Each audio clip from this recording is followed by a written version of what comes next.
Guys, movie fan 356 here, and if you couldn't tell by the background here and the shirt I'm wearing, today I'm going to be reviewing Teenage Mutant Ninja Turtles, the original movie, and let's get right into this because I'm excited for this review. The movie, like I said, the movie came out in 1990. It's directed by Steve Barron, starring Judith Hoag, Elias Cotes, and others. Um, Basically, the plot of this film is if you guys don't know the story of Teenage Mutant Ninja Turtles, I'm going to sit you down. So grab some popcorn, a cold glass of Mountain Dew, Code Red, particularly, if you can. Um, and, alright, here we go. For 15 years, we have lived here. That's my Splinter impression. But anyway, the plot of this movie is about these four turtles who live in the sewers. They're teenagers. They're being trained by their master Splinter, who's a talking rat, and they're being trained the art of ninjutsu.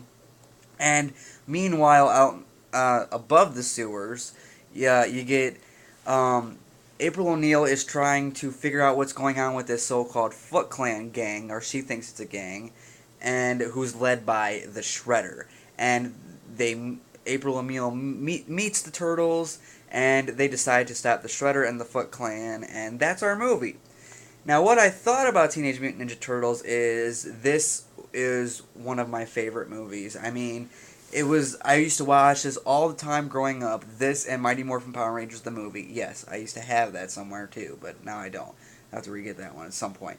But anyway, yeah, I watched this all the time growing up as a kid. I know every single line of this movie, and even watching it now, I still quote it as the movie goes on. It's a bit annoying, really, but that's how much fun this movie is. It's kind of got a darker tone to it, because I loved the original comic books, when they're actual killers, and, they're not about all pizza and cowabunga.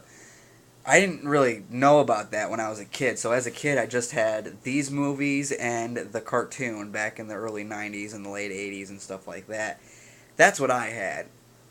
I didn't. It wasn't until later on that I found out about the comics. But this has kind of got some elements of both in here. It's pretty dark. They're not really killers or anything. But this movie was probably the perfect Ninja Turtles movie. And even if, this one's all screwed up, thanks a lot, Megan Fox. If it is, this is still the perfect Ninja Turtles movie, and this didn't go away. We still have this. But anyway, yeah, like I said, I really love this movie. Judith Hoag as April O'Neil, I'm okay with it. She wouldn't have been my first choice, but she's not a horrible actress. I mean, she did fine as April O'Neil. Nothing bad about her. Elias Cotes as Casey Jones.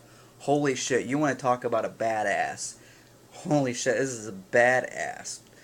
Elias Cotes is Casey Jones, and I'll talk about him a little bit more later.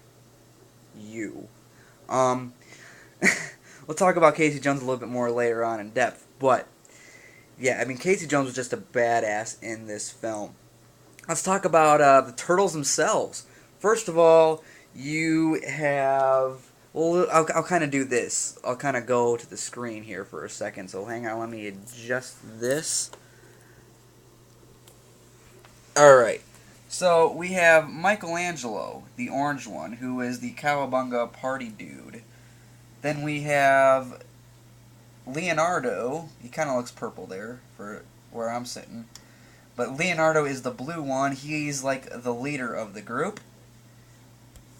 Donatello, the purple one, he's the brains of the organization. He's the smart one. And last but certainly not least, we have Raphael in the red. And he's the one who has an attitude problem. And, everybody has their favorite turtle. For most people, it's Michelangelo, which I get that. But everyone has their own favorite turtle. My favorite, Raphael. Raphael is my number one, followed by Michelangelo, then followed by probably Leo, and then followed by maybe Donnie. I don't know. That's probably my order, but definitely Raph and Mikey, top two. Definitely Raph, number one. And they all have different personalities, like I said, and this movie shows their personalities quite well. I think the second one, which I'll get into a little bit, does the personalities a little bit better. But Yeah, I mean, and the Shredder. The Shredder. I am not even going to attempt to pronounce the actor's name who plays the Shredder. But man, he was. I mean, he's a badass in this movie. He doesn't really do much, but you know it's the Shredder. He's a badass. He's got like this dark, or this Darth Vader type feel to him whenever he's on screen, which is not a bad thing. We're gonna talk about some spoilers now, but I'm gonna give Teenage Mutant Ninja Turtles a high A plus. The original movie, high A plus. Even the Splinter's done really well in this film. So yeah, I highly recommend this. I'm gonna talk about a couple things, spoilers.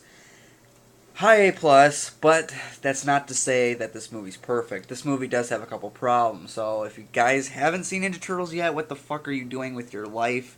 Go out and watch this film. Look at that. You can get the first 3 live action movies triple feature here on Blu-ray for like $10. I mean, go pick it up. Or if you want the DVD version, there's a 4-pack with the 4th one in it as well, which I'll also review and I have on DVD. But yeah, go watch it. Anyway, spoiler time for Ninja Turtles. There was a couple things about the film I didn't like. I mean, this movie, I praise this movie, I worship this movie, sure. But there's a couple flaws in it. There's this part in the movie where they're being attacked at April's apartment and it catches on fire. April, Casey, and Turtles leave and kind of go to this getaway house in the middle of nowhere. And, you know, Raph, he's kind of, you know, out of it. And it's just, I thought that whole, like, 10 minutes of them at the house was just boring. I'm like, I'm not really feeling this. I mean, I get it. I mean, I guess, but that I didn't care for that. But that's my biggest problem in the film is the final battle with Shredder. Because, I mean, don't get me wrong, the turtles fighting the Shredder is cool.